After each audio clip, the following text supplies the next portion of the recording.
ala Muhammad wa ala alihi wa sahbihi wasallam. Allahumma sholli. Bapak Ibu sekalian, saudara-saudara, santri dan santriwati pesantren Majmal Bakren Hubul Waton Minal Iman Siddiqiyah.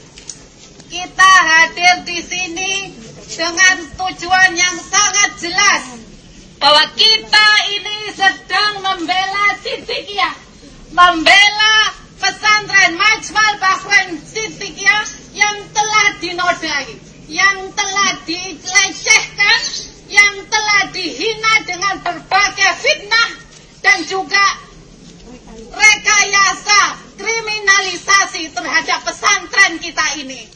Kita hadir di sini untuk membela Siddiqiyah, untuk membela pesantren yang kita cintai ini. Siap Bapak Ibu semuanya? Mursyid Thoreko Siddiqiyah, Bapak Kiai Muhammad Mukhtar Muti telah memberikan kepada kita petunjuknya, mengajari kita untuk menghormati orang tua, untuk menghormati sesama manusia. Itu berita lawan berita, pengacara lawan pengacara, kekerasan lawan kekerasan. Nggak usah takut-takut. Ini betul-betul mujahid, pejuang. Indonesia ini gak ada sih berani membela hak dan kewajiban ini. Sudah. Oke, jumpa lagi kita dengan Cak Ompong. Bagaimana Bapak Ibu sekalian serta para sohibul ane. Oke, hari ini Cak Ompong ingin mengangkat topik dengan judul aksi bela, aksi cabul, dan aksi tilep. Ya, ini memang belakangan masih rame dibicarakan. Nah, pertama kita sudah melihat bagaimana aksi cabul, ya, yang sangat dibela. Tapi sebelumnya Cak Ompong ingin coba mengembalikan ingatan kita bahwa aksi cabul itu sepertinya tidak akan pernah berhenti. Ya, pertama aksi cabul yang ada di Jawa Barat, ya, 12 santri dicabuli oleh guru ngajinya. Nah, belakangan ya baru kemarin Cak Ompong mengangkat, yaitu di Depok aksi cabul juga yang dilakukan oleh 3 ustadz dan seniornya. Nah, berikutnya lagi di Banyuwangi aksi cabul dilakukan oleh ya guru pondok pesantren. Nah, belakangan terdengar lagi aksi cabul yang dilakukan oleh ustadz, dan ditengarai dia merupakan sekretaris MUI wilayah tersebut. Sungguh luar biasa. Nah, yang rame adalah aksi cabul yang dilakukan di Jombang. Ya, jadi kalau kita melihat dari video tadi, ya pertama saya miris melihat orang tuanya. Ya, orang tuanya sekaligus pemilik pondok pesantren. Saya juga orang tua, sama kita Pak Kiai. Kalau anak saya, ya ini anak saya, berbuat seperti anak Pak Kiai itu, wah itu sudah habis. Sedikit pun saya tidak bela. Ya, memalukan. Apalagi ya, seorang kiai.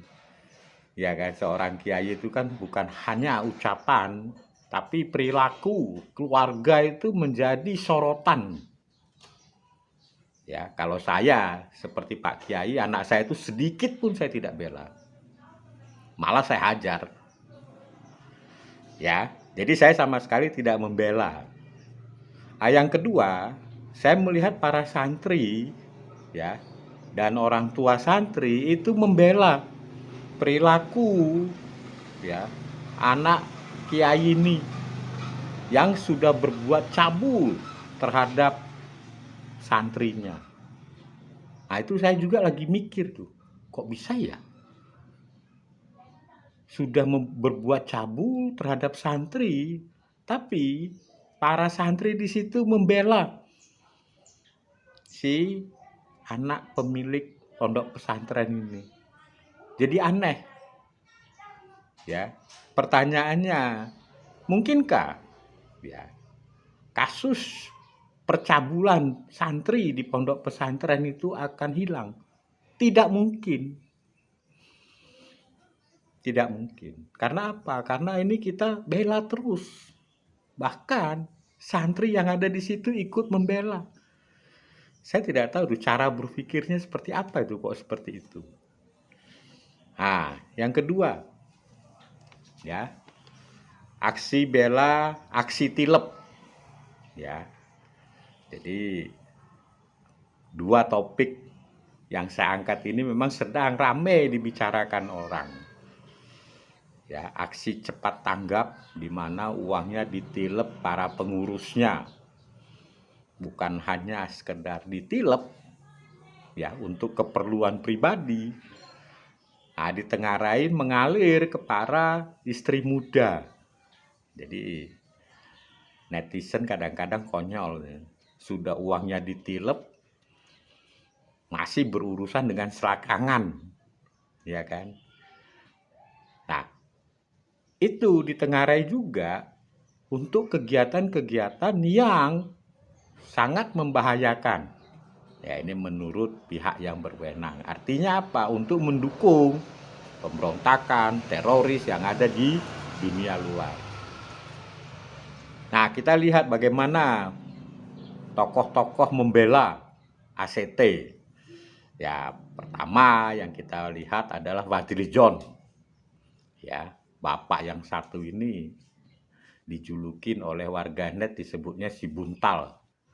Nah, itu membela ya bahwa apa yang dilakukan oleh pihak kepolisian itu otoriter. Dan kalau perlu Densus itu dibubarkan. Nah, ini Fadlizon yang merupakan anggota DPR masih berkata seperti itu. Nah, yang kedua, ada seorang ustadz bahkan mempropagandakan apa yang terjadi pada ACT itu adalah propaganda Zionis. Apa hubungannya ya? Nah, itu kadang-kadang kita ya dibawa ke alam pikiran yang aneh-aneh gitu. Ya, tindakan kejahatan yang merugikan masyarakat itu dibela.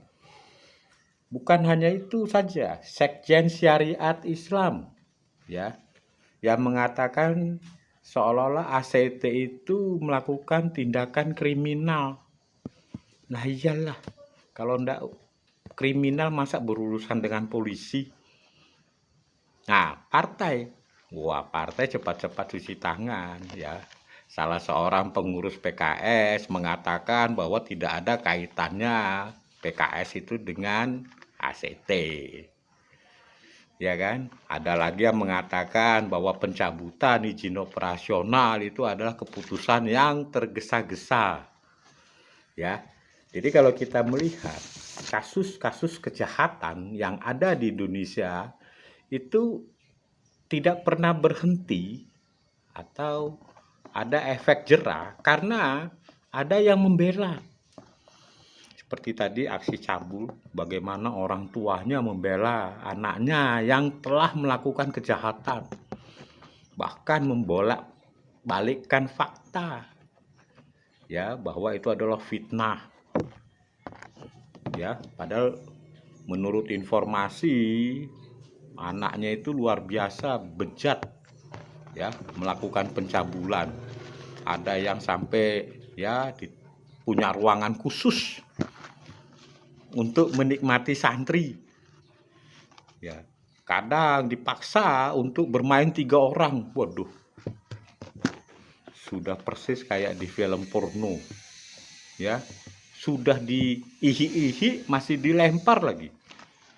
Waduh, luar biasa bejat banget.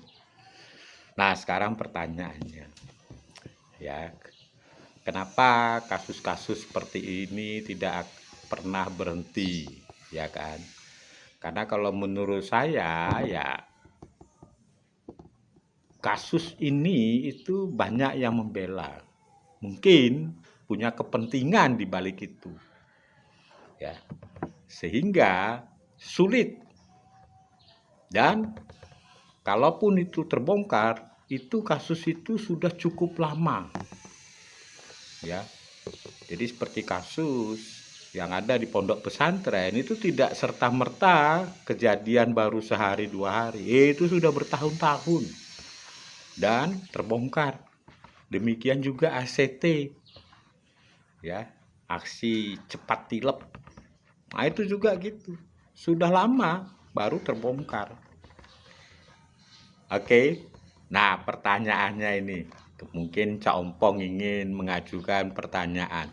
Mungkinkah, saya ulangi sekali lagi, mungkinkah aksi cabul, aksi tilep akan berhenti di negeri kita yang tercinta ini? Jawabannya tidak mungkin. Kenapa? Nah, kita lanjut di lain waktu. Thank you.